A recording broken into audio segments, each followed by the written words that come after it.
देहरादून से भी जुड़े छांगुर गैंग के तार।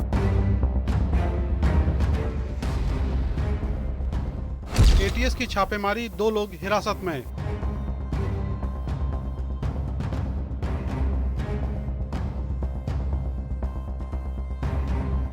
धर्मांतरण की फैक्ट्री पर एक और बड़ा खुलासा।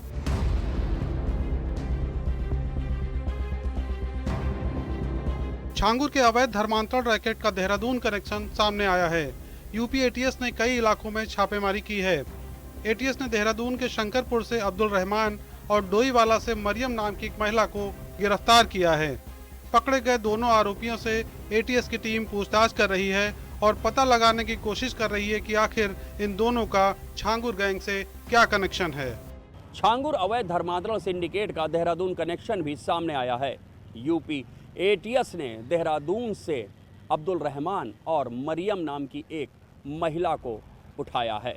बताया जा रहा है कि इसका सीधा कनेक्शन जमालुद्दीन उर्फ छांगुर के अवैध धर्मांतरण सिंडिकेट से है। हालांकि अब भी एजेंसी साफ तौर पर कुछ भी बोलने को तैयार नहीं है कि आखिरकार अब्दुल रहमान और मरियम की इस अवैध धर्मांतरण सिंडिकेट में क्या भूमिका थी। छांगुर उर्फ जलालुद्दीन के धर्मांतरण केस की जांच जैसे जैसे आगे बढ़ रही है, वैसे वैसे चौंकाने वाले खुलासे हो रहे हैं। छांगुर के विदेश कनेक्शन को लेकर बड़ा सुराग हाथ लगा है। 14 लोकेशन पर हुई सर्च में क्रोएशियन करेंसी के जरिए जांच एजेंसी को बड़ी जानकारी मिली है। यह भी पता लगा है कि छांगुर को धर्मांतरण के लिए जो विदेशों से फंडिंग हासिल हुई, उस पैसे से बेहिसाब संपत्ति भी बनाई गई।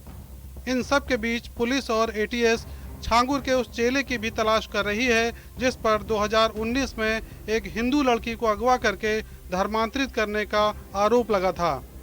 एक एक कर छांगुर के नेटवर्क के तार खुलते जा रहे हैं। धर्मांतरण के जल्लाद पर एक्शन। देहरादून में भी कई जगहों पर एटीएस की छापेमारी। 2 लोगों को एटीएस की टीम ने हिरासत में लिया। ईडी के सर्च ऑपरेशन में मिली क्रोएशियन करेंसी। विदेशी फंडिंग से भी छांगुर ने बनाई अकूत संपत्ति। महाराष्ट्र के नागपुर में भी ईडी टीम की छानबीन। छांगुर के अवैध धर्मांतरण सिंडिकेट में बिचौलिए का काम कर रहे रशीद को जल्द ही यूपी एटीएस कस्टडी रिमांड पर लेगी। रशीद पर आजमगढ़ में अवैध धर्मांतरण करने का आरोप लगा है। इससे पहले भी रशीद जेल जा चुका था। जेल से निकलकर छांगुर के सिंडिकेट के लिए जमीन के सौदों में भी बिचौलिए का काम करता था। इसके अलावा धर्मांतरण के लिए शिकार फंसाने पर रशीद को कमीशन मिलता था। बता दें कि रशीद को यूपी एटीएस ने बलरामपुर से गिरफ्तार किया है। छांगुर के अवैध धर्मांतरण सिंडिकेट का अहम मोहरा है रशीद। रशीद को यूपी एटीएस ने गिरफ्तार कर लिया है। आज उसको जेल भेजा जा रहा है। एटीएस सोर्सेज ने कंफर्म किया है कि रशीद को जल्द ही कस्टडी रिमांड में लिया जाएगा और अवैध धर्मांतरण सिंडिकेट से जुड़े तमाम सवालों के जवाब तलाशे जाएंगे। ये बात सामने आ गई है कि अवैध धर्मांतरण कराने के लिए रशीद को बाकायदा कमीशन देता था छांगुर। ये बात भी सामने आई है कि बलरामपुर में जितनी लैंड डील होती थी उसमें भी रशीद का कमीशन कनेक्शन है। जाहिर है धर्मांतरण के जल्लाद पर चौतरफा एक्शन जारी है। यूपी एटीएस की टीम अलग अलग जगहों पर सिंडिकेट के कनेक्शन पर प्रहार कर रही है, तो दूसरी ओर ईडी की टीम अपराध से अर्जित कमाई की जांच कर रही है। धर्मांतरण की फैक्ट्री पर जांच एजेंसियों का शिकंजा लगातार कस रहा है और फरार आरोपियों की तलाश भी की जा रही है। Bureau report, news 18, Uttar Pradesh, Uttarakhand. Balrampur में धर्मांतरण के सरगना जलालुद्दीन उर्फ छांगुर के 2 गुर्गों को पुलिस ने गिरफ्तार किया है। इस गैंग से जुड़े 7 लोग अब तक पुलिस की गिरफ्त में आ चुके हैं। विदेशी फंडिंग से लेकर छांगुर की संपत्ति को लेकर हर रोज नए खुलासे हो रहे हैं। ईडी की टीम ने कई दस्तावेज कब्जे में लिए हैं और जांच पड़ताल कर रही है। बलरामपुर में नसरीन के बुटीक को सील कर दिया गया है। जांच जारी है और खुलासे से एजेंसियां भी हैरान है। रिपोर्ट दिखाते हैं।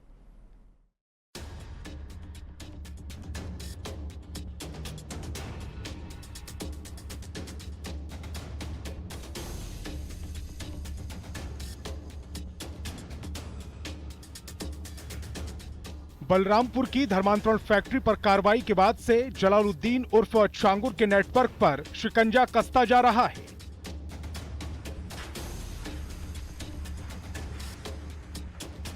यूपी एटीएस ने अवैध धर्मांतरण मामले में अहम गिरफ्तारी की है।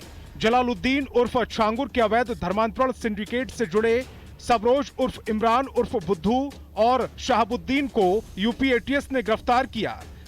दोनों आरोपियों को बलरामपुर से अरेस्ट किया गया।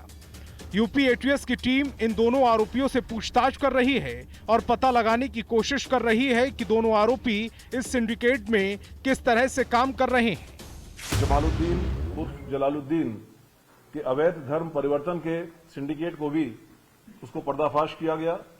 एसटीएफ के द्वारा और एटीएस के द्वारा उसकी इन्वेस्टिगेशन जारी है, जिसमें कई चौंकाने वाले तथ्य सामने आए हैं।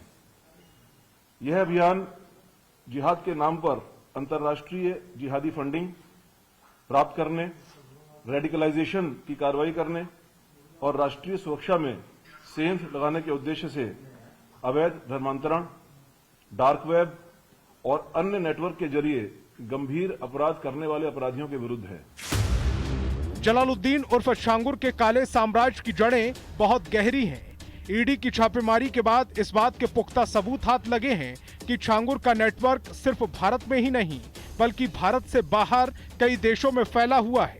17 जुलाई को ईडी ने बलरामपुर और लखनऊ समेत 15 स्थानों पर छापेमारी की, जहां छांगुर और उसके सहयोगियों के तार जुड़े हुए हैं। बलरामपुर के उतरौला कस्बे में बाबा ताजुद्दीन आबसी बुटीक शोरूम में छापेमारी के बाद कई महत्वपूर्ण दस्तावेज ईडी के हाथ लगे। बाबा ताजुद्दीन आबसी बुटीक पर ईडी ने जो नोटिस चस्पा की, उसमें 25 ऐसे दस्तावेजों का उल्लेख है जो छांगुर के बड़े नेटवर्क की कहानी कह रहे हैं। ईडी की छापेमारी के बाद इस बात के पुख्ता सबूत हाथ लगे हैं कि छांगुर का नेटवर्क सिर्फ भारत में नहीं बल्कि भारत के बाहर भी कई देशों में था। 17 जुलाई को ईडी ने बलरामपुर समेत 15 ठिकानों पर छापेमारी की, जो छांगुर और उनके सहयोगियों से तार जुड़े हुए थे। ऐसे कुछ दस्तावेज बरामद हुए हैं, ईडी के हाथ लगे हैं, जो बहुत बड़ी कहानी कह रहे हैं। मनी लॉन्ड्रिंग में दर्ज इस मामले की जांच में ईडी को अब तक छांगुर और उसके सहयोगियों के खातों से लेन देन की जानकारी मिली है। विदेशी फंडिंग, हवाला और मनी लॉन्ड्रिंग के जरिए चलाए जा रहे छांगुर के अवैध धर्मांतरण सिंडिकेट का चिट्ठा परत दर परत खुल रहा है। Bureau report, news 18, Uttar Pradesh, Uttarakhand.